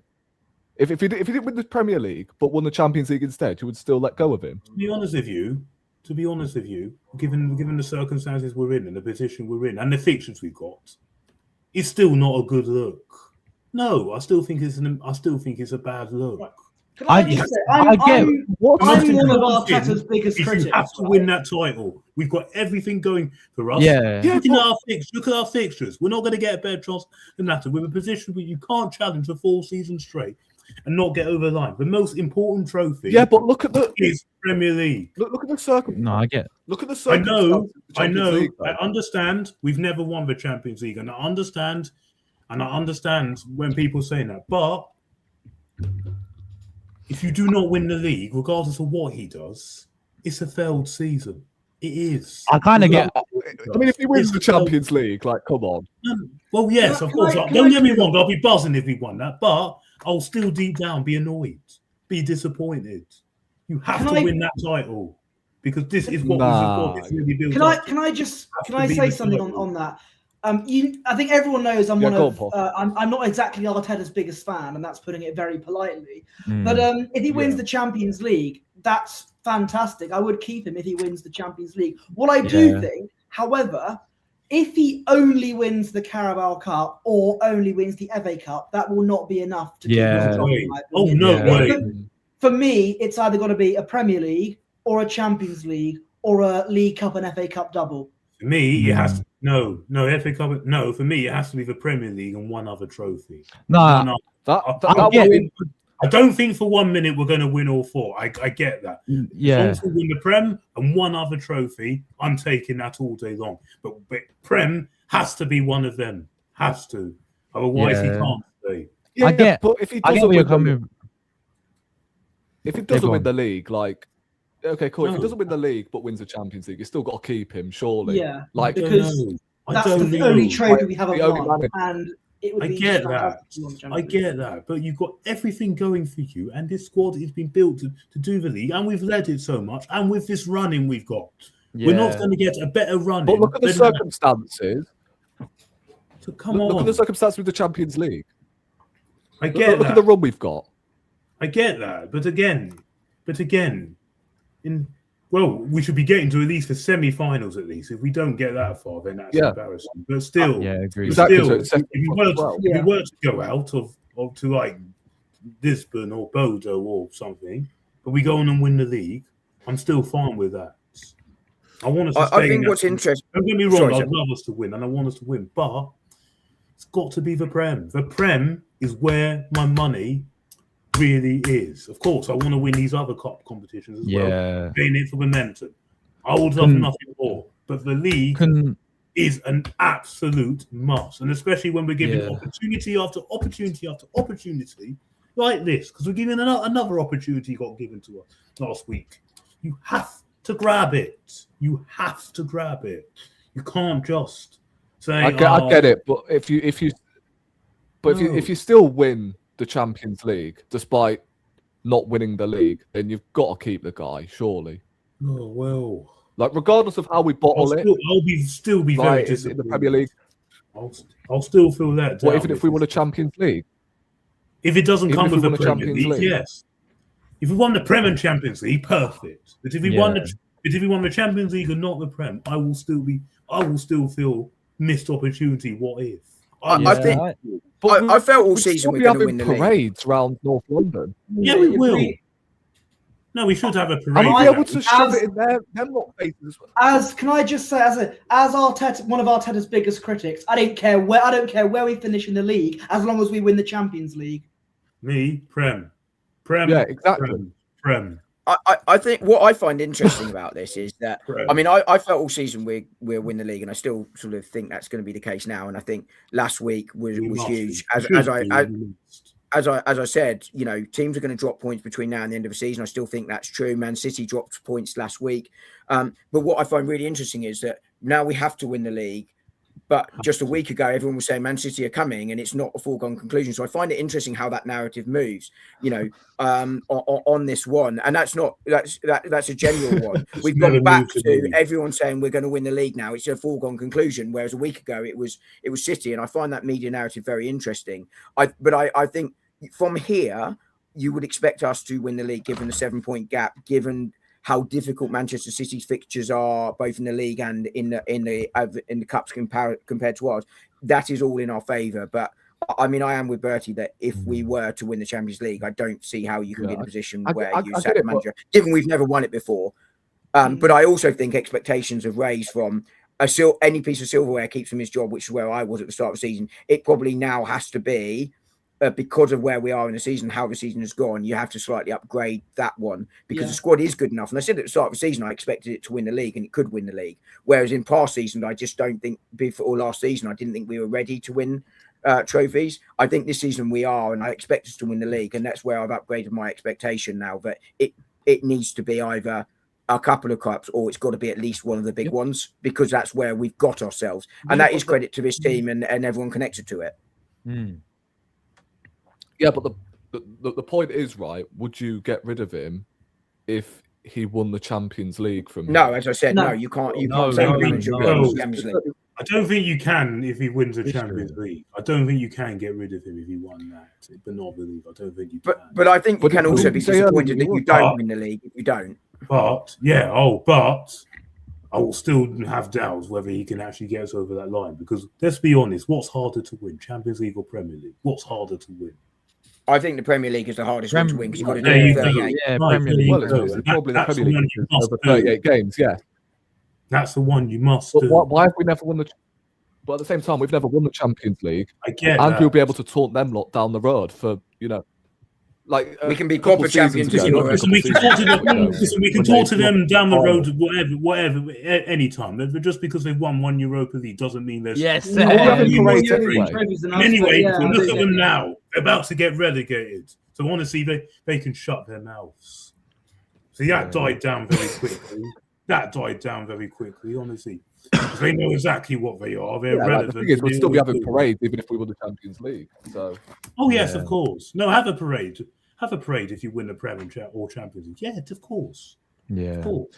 Yeah. But guys, I've got to get going. So all right, in a bit, Josh. See you later, Josh. Let's know what we've got coming up this week, by the way. Yeah, so Champions League preview will be out tomorrow, then Leverkusen game, and then Everton game, and then that's that, man. So yeah, thanks for having me on, bro. And have a good one. You're doing everyone. a watch. Also, Josh, after the podcast, can I ask you something? Yeah, of course you can. No problem, man. After. Yeah, okay. Rory, if you wanna, I'm doing it with Tony again. So if you wanna join us as always, this is the thing. I don't think I'll be available Wednesday. Oh, it's early, isn't it? It's early kickoff. Yeah, I'll be out for my brother's birthday, so. And it's 5:45 anyway, isn't it? For God's sakes. Yeah. Yeah, no worries, man. That's all good, bro. But yeah, cheers, everyone. Have a good night. Bye, Josh. Have a good one. Take care, guys. See you, Josh. Right. Where were we? think we're talking about. I think we covered Leverkusen now. Yeah. Anything else you guys want to get off your chest? I mean, AT's actually not turned up, you know. Yes, I've got something big time I've got to get off my chest. Go Something on. And that is Go on. the foolish media and these cringy rival fans. I've got absolutely no time for you now, and you're going to get it now, because I've heard trash all week from you guys. Now, Us? from you guys. Now, From us? not you guys on the From us. panel. Not you guys on the panel. Not you guys on the panel. Oh. You stupid, Okay. you cringy rival fan, and the foolish media. Because honestly, what you have said about Arsenal in these is embarrassing. Oh, they're the worst champions. Oh, they don't deserve to win the title. They don't play good football. Oh. Is this and you doing anything to do to distract the mood? Honestly, is this all you care about? Because I know a lot of these rival fans nowadays don't care about their own clubs. They don't care. They care more about what we do rather than what their own clubs do, especially when their teams are nowhere, like the Chelseas, like the Man Uniteds, like the Liverpools this season, especially like the Spurs. Now, you people need to get a grip on this and get over it. Arsenal are just better. Get over it. We are in all 4 competitions, and it's March. All 4. Top of the league, 7 points. Top of the Champions League group, in a cup final, and in the FA Cup quarterfinals. You would very happily swap your positions for us this season. Very happily. And if you disagree, you're lying. You're lying. The fact is, I've got no problem with people saying they'd rather Arsenal didn't win the league. Because, of course, you never want your rivals to do well. But when it comes to the fact that you care more about that rather than supporting your own team and what you can still do and what you can still achieve this season, that's where I've got the problem. That's where I have a problem. I think what irritates me about it's so frustrating. And these media, and as for these media people, I'm going to call out names. Paul Scholes. Oh, they shouldn't give the trophy. Toe muncher. Excuse me. Oh, you're going to be the worst team to win the league. Excuse me. I believe one of the United teams back in the day won it with 76 points. Have you not forgotten that? And a couple of United teams in the past were worse than this and still went to win. Liverpool's team last season weren't that great, and they still won it. Leicester team. Same thing. They weren't so great, but fair play to them. They had a chemistry and they went and won it. And Blackburn back in the day, they weren't the best team to win it. Fair play. They went out and did it. They spent a fortune, to be fair, but So that completely wipes out your argument. Peter Schmeichel as well. You as well, next, idiots. Oh, I don't want to win. I don't want us to win to be winning things by set pieces. Okay. Well, if you've forgotten, how did you win your Champions League? You got battered in that final by Bayern Munich. Battered. And you had to rely on 2 late set pieces goals to win you the competition. He celebrated those ones, all right, didn't he? Your Champions League medal. You take away your Champions League medal. And as for those guys on TalkSport, honestly, they have made an absolute living and stolen a load of money, earned a fortune of lagging off Arsenal all these years. And it is actually embarrassing. These people are not proper football men. They have earned an absolute living. And honestly, and yes, I am going to dish your clubs because you are nowhere this season and we are where we deserve to win. You are nowhere. You can go back to your history as much as you want. But what are you doing now? What are you doing now? Focus on your own clubs and focus on what you can and possibly can still achieve this season. Chelsea, you can still get top 4. You can still win the FA Cup. You can still win the Champions League. Focus on that, not on us. Liverpool, focus on getting back in that top 4. Focus on the Champions League, and as well, focus on the FA Cup, because you can still win those. Focus on that, not on us. Man United, you focus on, you're nowhere. Yes, you might get top 4, but let's be honest, you're nowhere. You thought you were in the title race, didn't you? But that was short-lived. What did you do at Newcastle? You're nowhere near us. And sooner or later, Carrick's going to get found out, like Ollie did. So you're nowhere. So you cannot talk. Tottenham, you especially. We're going down this season. You need to be careful about saving onto your lives, because you're getting relegated. And any Spurs fan that says they'd rather go down than see Arsenal win the league, you're not a proper Tottenham fan. Do you know how detrimental that is if you go down to the Championship? People think it's easy. Oh, it's a free trophy. We'll come straight back up. Which, yeah, you probably might do. But don't you also figure out the money you lose? All your best players go. And even if you were to come back up, who says the following season you won't be back down there again? Because look at Leicester. They went down with one of the best squads. And then they came straight back up. And then they went straight back down. And now look at them now in the relegation zone in the Championship. Leeds United, when they went down, big club, they had a great squad. They didn't come back for like a good, like 15, 16 years. And a couple of those, they went down to League One a couple of those times.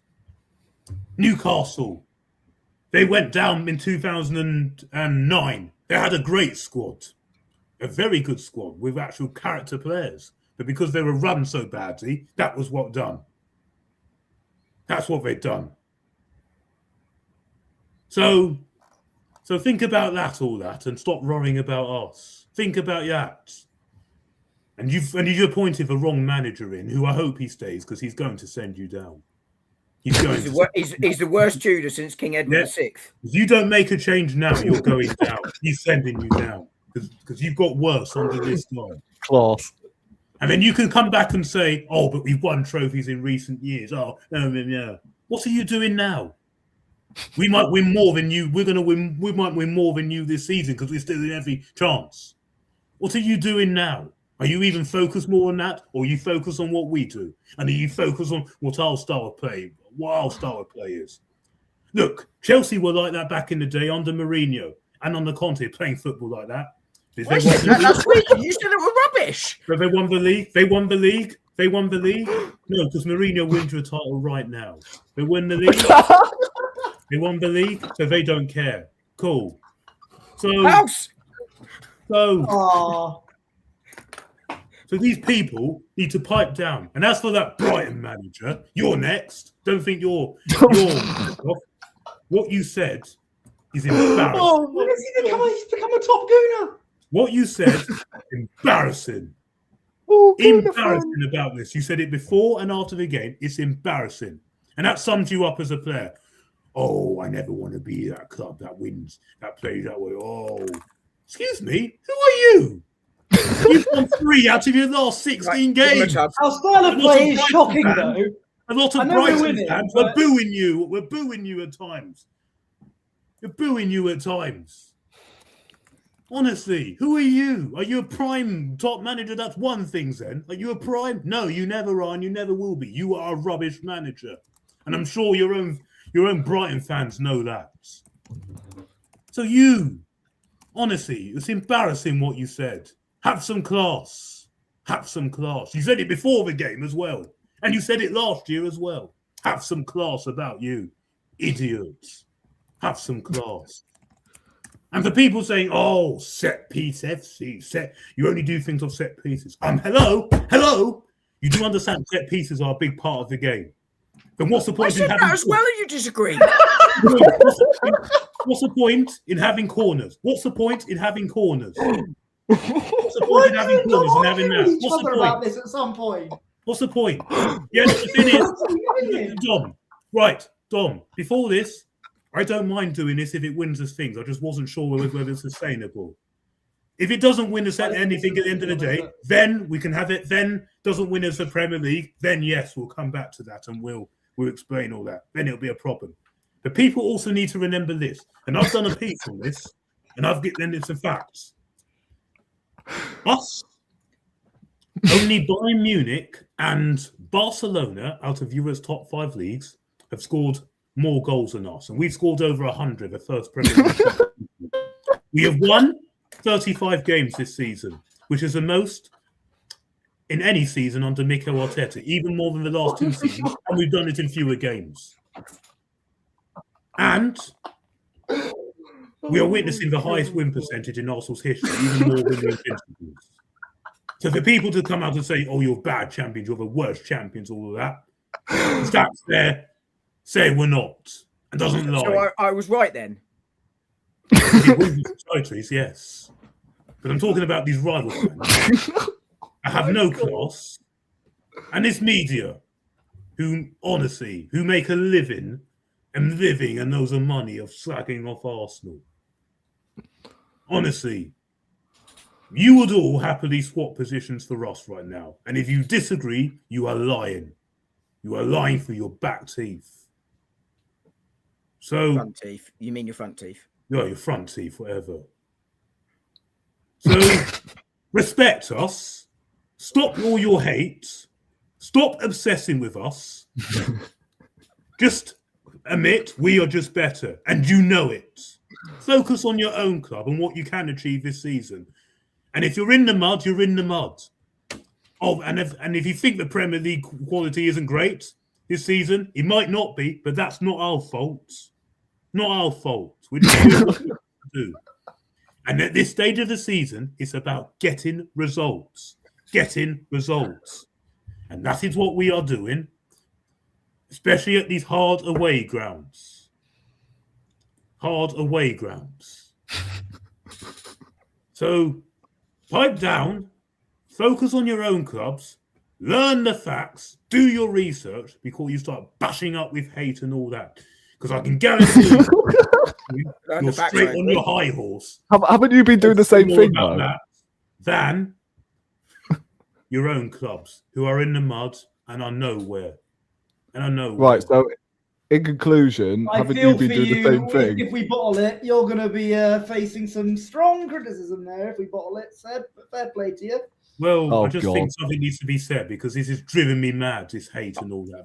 I've been saying it for the last few months. It's driving me mad because there's no need for it. There's no need. So in yes, conclusion, fair enough. If we don't win the league and all that, then we can have another conversation. Then yes, it can all come back up. But if this way wins us trophies, I don't care how we do it. Just get this title done. So in conclusion, what I've been saying for the last few months was right, yeah? After Wolves, I haven't finished. After Wolves and Brentford, we came under heavy criticism, and deservedly so, because I thought it was over after Wolves. And the team had actually lost my trust that night. And I was really, really panicking. But since then, we have battered Tottenham. And did you give us credit then? No. What did you all they focused on was Gabriel and a foul. Was Gabriel foul? That was all you focused on. Saying, "Oh, Tottenham were robbed because they were denied a goal."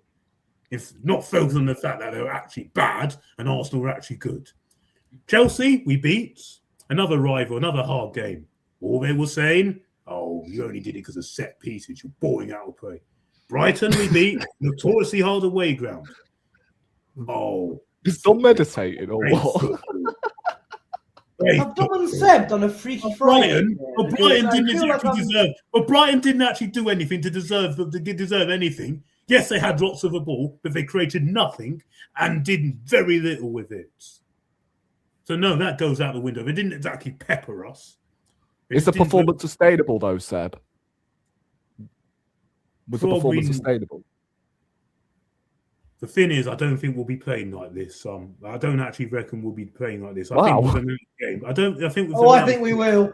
I think we've got a different Seb on tonight. I think with this running, I think we should do it because don't forget we only have 3 away games and we only leave London once. So The thing is, twice now with Southampton, obviously in domestic competition. But yeah, you are right. Only once in the league. Yeah, once in the league, which is that big showdown in Manchester, which is going to be big, and I do feel we need to win that. And I do feel we need to win that. I do feel. To be fair, Spurs are shit, aren't they? So I know they are. They're poor. They're awful. I'm just struggling with my out of body experience. But the thing is, we went out there and battered them. If we hadn't have done, then fair enough. Then there would have been another conversation. But so far, we've won our 3 games, which I didn't think we'd do after Wolves. So I'm not complaining. Man City have dropped points. Exactly. As I predicted, yep. So I'm not complaining. I didn't think they would, so I'm not complaining. But we still need to go out there and do the job. But I'm just sick and tired of these rival fans and that, the hypocrisy, with all this hypocrisy, because it's driving me mad.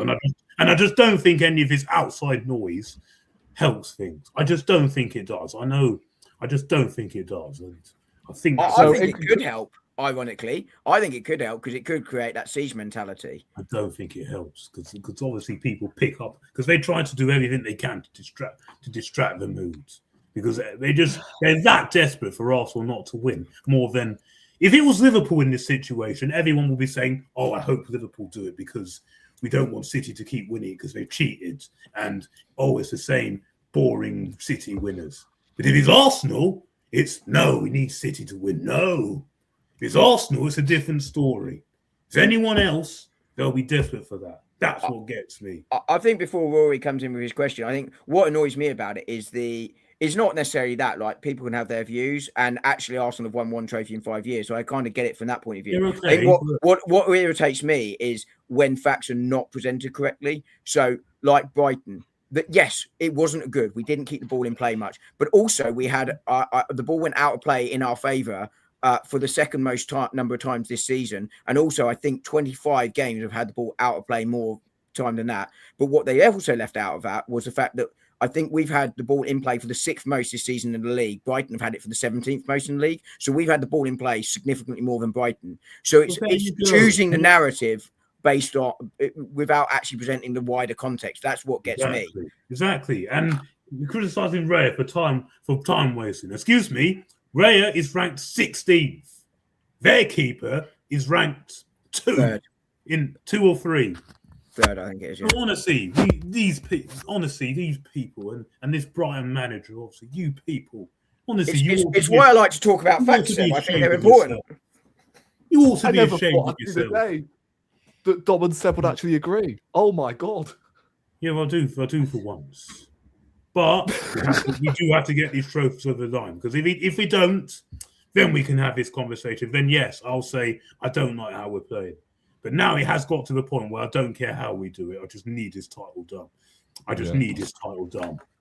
I don't know how we do it. Just get it done over that line. We're so close. We're so close now. Come on, let's do it and let's shove it in these rival fans and medias. Because trust me, we're coming. And all these people saying, "Oh, the Arsenal fan base will be unbearable and all that." But wouldn't you be unbearable if your team won the league? Yes. And wouldn't you give it all that? Yes, of course you would. So why can't we? And trust me, we will. We're coming. We will. So you believe in the manager now, yeah? Sorry? You believe in the manager? He's done well to get us in this position. Top for 7 points and all 4 trophies. But he's got to get it over the line. Yeah, I agree. I will still doubt him until he gets it over the line. I will still doubt him until he gets that title over the line. I will. I won't change. If he gets a title over the line, then I'll say, listen, I'm sorry. Then I'll apologise for everything I've said. But it has to be that title to do it. It has to be that league title to do it.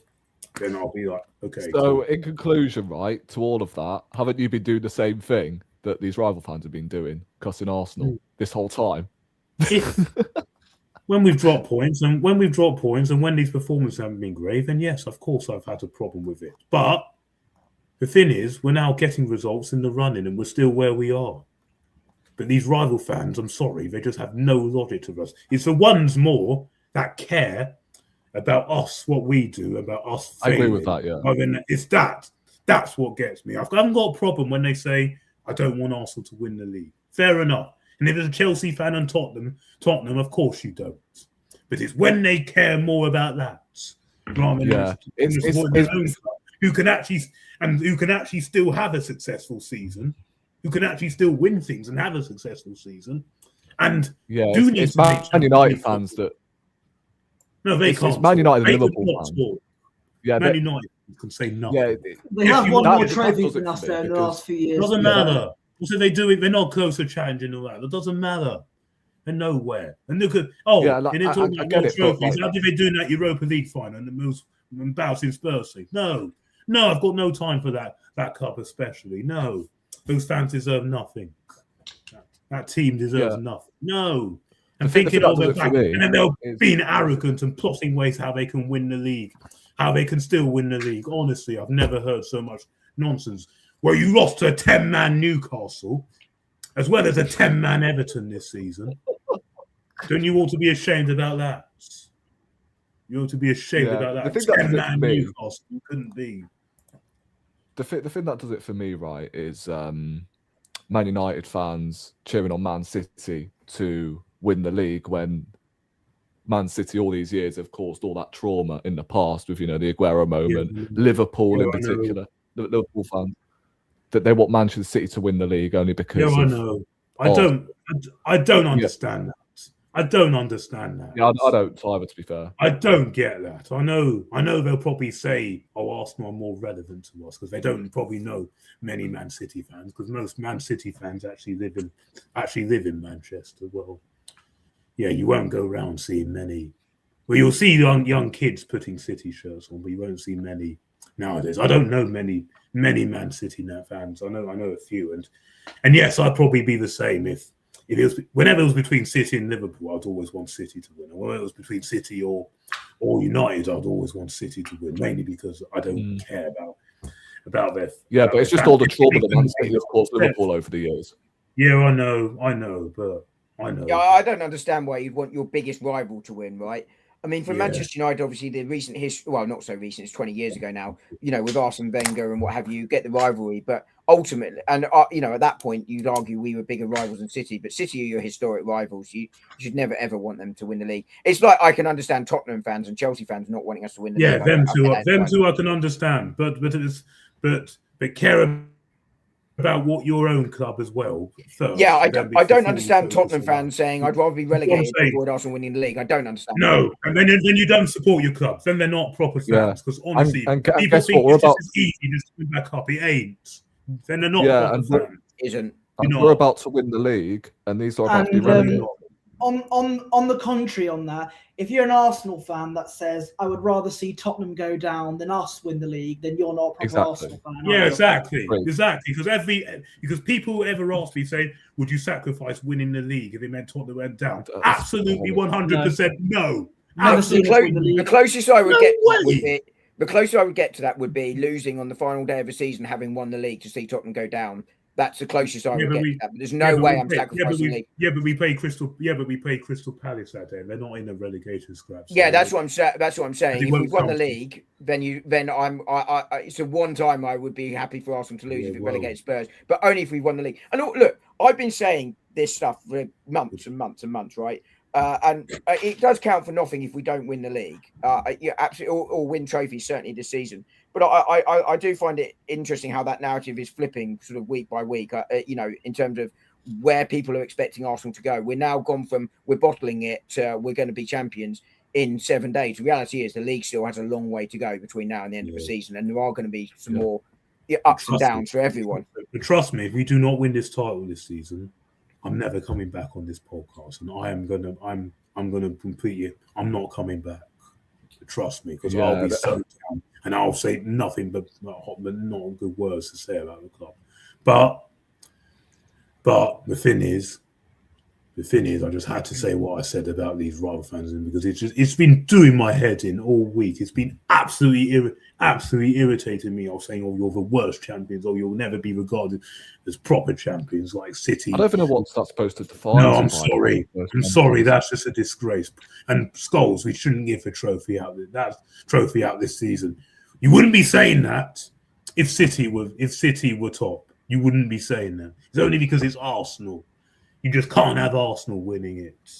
Honestly, that is the reason why they say these things. never seen so Arsenal much fans rubbish. take the bait so easily. Sorry. Yeah. The reason why a lot of people use, including journalists now, use Arsenal for these things is because Arsenal fans get offended by it so easily and take the bait, and it gets them all the views and everything like that. Well, So, I don't think this helps. I don't think this also helps the players and all that. I don't think it does. I mean, as I said earlier, I think they ignore it. But Posh is right. Really It is don't about. think. It But is every about time they race. start doing it, is when it actually also distracts the mood and all that. It just doesn't make. It just doesn't make. It's I about can't the clicks, stand the it. likes, and the bloops. It's as I simple as can't that. stand it. Posh is right. It's about the clicks, likes, and bloops. The bit that irritated me is that they keep misrepresenting the facts, and I get annoyed with people Exactly. misrepresenting the facts. And I've written a piece on this to actually to completely squash all those facts about what these people say about that. I've just completely squash all it because it's all a pack of lies, and it's all a pack of agenda conspiracies, and it's all a pack of jealousy as well, and it's all a pack of One tweet. Yes, my channel. We haven't won anything yet, but still, Can I just, there's no need for all this. We're still in every competition and in the cup final and top. Well, these clubs are nowhere. They'd all love to be in our situations and in our situations. They all would. One tweet I saw yesterday, I think it was from like ESPN or someone like that, said because Chelsea played Aston Villa and Wrexham, they said Chelsea have scored 8 goals past 2 ex-Arsenal goalkeepers in the past 3 days. And I thought, what's that got to do with anything? Referencing Emi Martinez and Okonkwo, the Wrexham keeper. And I'm like, what's that got to do with anything? There were 2 ex-Arsenal keepers. Who cares Yeah. about That's the that? only thing I went, that's a bit bizarre. Okonkwo Apart never from made that, I a know first you get team involved in appearance all for the, us. Okonkwo never made a Interesting. first team appearance for us. He featured in a couple of friendlies, but that was about it. So honestly, what's your point there? What's your point Anyway. there? Focus on trying to win the competition because you used to I have agree a with the league guy in the chat there. because the thing That's the is, only Yeah, reason I why get the the media fans was are Arsenal easy to like wind that, up, because yeah. the fans take the base too easily. because the thing is, But at the same time, we've got a right to sort of like ask questions here because we do. I'm We sorry. have every right to say all this because they only ever do it towards us. They don't do. I do not see this get pointed towards any other club. And when Arsenal don't win the league, it's all headlines. Oh, you bottled it. When Liverpool have bottled titles in the past, I don't hear any of this same energy towards them. I don't. Because I'm telling you now, the biggest bottle in Premier League's history was when Liverpool was like Gerrard slip, because Liverpool were like 5 points clear with 3 games to go. Nothing comes close to that. But we will, if we don't win a league this year, then we'll probably overtake. Yeah, But nothing comes close to that. You could also argue, right? You could also argue, right? Liverpool have also bottled the league this season because they were top of the league after winning their opening 5 games. We got called bottle jobs 2 seasons ago. Just remember that. And a couple seasons, and the season after when we messed up the 8-point lead, they were actually the ones that bottled that lead because they were 5 points clear in January. They were in the run-in going to April. They had the easiest fixtures, and they were actually leading after we drew to City. And in the end, I think we finished 7 points above them. City finished 9 points above them. But all everyone said is, "Oh, Liverpool weren't expected to be in the title race." No, that was all they ever. See, there was no headlines there. All the headlines was on Arsenal. Well, I mean, I think there was some truth to that, though. It drives me mad. Well, I think there was some truth to that, right? I find their bottle narrative is massively overdone. I really do.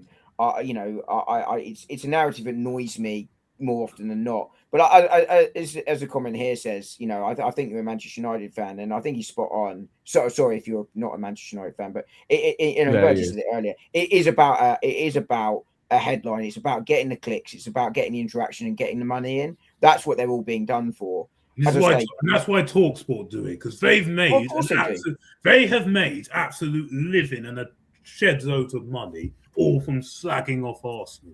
But by drawing attention to it, and admittedly, I've done a couple of videos where as you all know, I get very irritated when facts are misrepresented and misused. It does annoy me on that, but I think it's important that we remember that some of our own fan base have said some of these things. I think it's also important that we remember that this is being done to get interactions, and therefore getting irritated by it means it's going to happen more. There's no need. Yeah, but it's when they say things like, "Oh, you're the worst champions." Oh, they shouldn't give it. It's more that, and when they care about their clubs more than.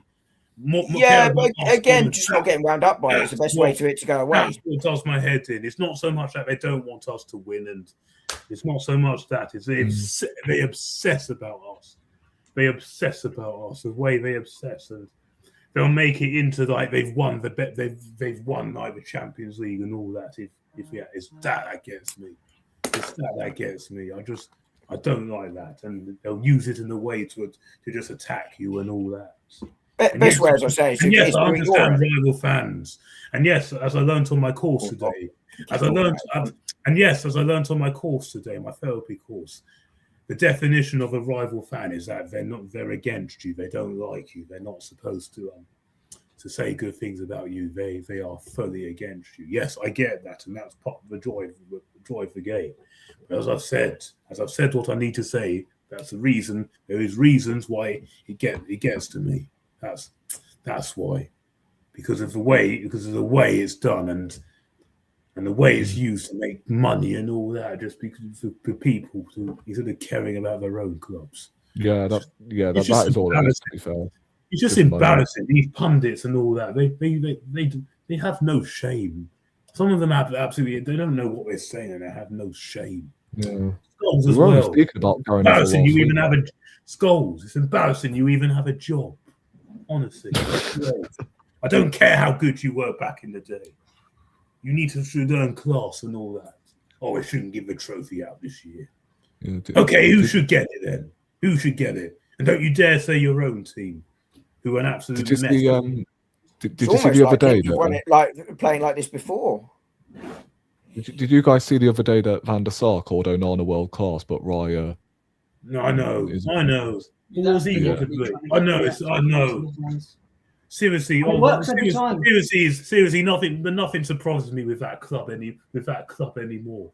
I hate them with an absolute passion. I always have, just as much as Spurs. I always have. Everyone who knows me knows how much I loathe Manchester United so much because of everything they've done and all the rivalry back in the day. They ruined my childhood years. And the whole Van Persie factor, and also how they bottled at Europa League and gave Spurs their trophy and all that, and their horrible fan. I'm not sure they bottled the Europa trophy. They did. Neither side were brilliant. It's a horrible ground. One of the worst grounds I've been to. It's a horrible ground. They lost it. Everything about that club they would have won but lost. Like they would have been everything about that club stinks. Respect to Sir Alex Ferguson, yes, but not respect to your club. All that. I know. Come on, no, Manchester United. Respect to Sir Alex Ferguson, yes. No, come on, Manchester United are one of the biggest clubs this country's ever had. Like if we we can dislike them as Arsenal fans, right? Just as they can dislike us. But let's not disrespect Manchester United. Manchester United are one of the biggest clubs this country has ever produced, without question. They're not now. Now they're an absolute mess. Well, to be fair, but don't get me wrong. They're still bigger than more trophies than us. They're still bigger than us. I won't deny that. They're still bigger than us. But I won't say that away. Equally, they're going through what we've been going through for the last 20 years. They've won some trophies along the way, and they deserve some respect for that. But they are one of the biggest clubs around. I think we've got to be we've got to be honest and open about that. It's a name now. It's just a name now. No, I look. It's going to have to rebuild. It's going to have to rebuild, and it's going to have to take them a few years to rebuild the club. I think this guy in the chat will know more. He's a Manchester United fan than I would. Yeah. But Manchester United are one of the biggest clubs in Europe historically. They're certainly one of the biggest two clubs in the UK historically. And I think they are starting to put the building blocks back in place. It is going to take them. Yes, I think they are. I think, but I think they'll get top four this season, and they're not going to go. They're not going any further than that. Well, Not going any further than that. And next season, I can guarantee you they'll be back out. They'll be back out. I think it's early days for Carrick, but let's just see what happens. No, Yeah, you'll Anyway, they're you'll not out get well. found out. I don't really Like you'll get found out, like Ollie did. How bad it actually is. Well, I don't necessarily think they're going to appoint Michael Carrick. I think they're going to look at what's going to be available in summer. But I think they're starting to put the building blocks in place. But like with us, it's going to take them 3, 4, 5 years to get back to where they want to be. It's not going to be a quick process because it can't be done. As I said before, it can't be done in a year when you're coming from the base they're coming from. But I do think they started to do some sensible things and start to make some sensible decisions. The question is, can they continue it? Will the owners back it? Will the owners penny pinch or not? If they start to invest and they start to make the central step they started to take, I think that they can get back there. They're going to get some Champions League money. That's going to help. But it's going to be a long road and it is going to take time. And parts of it will go wrong. We've just been on that journey the last 3 or 4 years to get to where we are. Newcastle and Aston Villa have found how difficult it is going to be. But I think United is starting to do sensible things. And I think much as we might dislike Manchester United, I think there also has to be a respect for Manchester United. Yeah, okay, fair enough. Yeah. Lads, we do have to wrap up because it is late and we've been going on for 1 hour and 55 minutes. So yeah, Sorry, I mean, I just had to say what I had to say because it's driven me absolutely mad. It's just overly unnecessary. Sorry, I had to say that. And I was always going to say I had to get that off my chest because it's been doing my head in. Yeah. But yeah, we'll of course go through the panel. I appreciate all 3 of you taking your time out of your evening, should I say, to come on tonight. Unfortunately, AT didn't turn up. I don't know where he is, but I'm sure he'll let me know. Of course, big up to Josh. He was looking for his watch, Rory. But yeah, Dom, like, you got any more daily shorts coming out? I know you got a video tomorrow, haven't you? Yeah, all on Max Dowman tomorrow. Which we discussed a bit earlier, and then obviously there'll be the preview to Leverkusen, which I think I'm going to miss the first 15-20 minutes of because of how early the kickoff is. But yeah, looking forward to that game. And then there'll be daily shorts all week. What about you, Posh? Anything? Yeah, you can find me on X at Posh Bertie, and if people want me on their channel to come on, then you can find me on there as well. And Seb, any articles? Yes, coming up this week? About everything I've just said and actually destroy these media. I think you've just read out your article here, to be honest. Yeah, I'm gonna show you. I'm gonna explain the real facts in proper detail. And these it's almost like I've been saying them for months. These people can actually shut us and focus on their own clubs instead of assessing of us. Because every time it's a loss, you're straight onto us. You celebrate as if your team has just won a trophy, and then every time we win, all you do is spread hate. When we're not doing anything wrong. When we're not actually doing anything wrong, all you do is want to spread hate. Honestly, I refer to my earlier comments. Honestly, it is absolutely embarrassing. And these people ought to be ashamed of themselves. And that Brian manager, honestly, who are you? Get lost. Yeah, on that bombshell, guys, we are going to wrap up. Me and Potter were far better managers than you were. Than you are. What's that, Seb? De Zerbi and Potter were far better managers than what this Hurtsler is. It's actually true, but they are. Yeah, as I said, no one knew this. No one knew who that guy is in anything. 3 out of the last 6 weeks, you focus on your own run of form before you get given the boots. But for the third time, big up to all of you that are locked in and have stayed throughout. Big up to, of course, as I said, Josh for coming on. Big up to Posh, big up to Dom, big up to Seb. And we'll catch you, of course, next week, every Monday. And peace. We're out.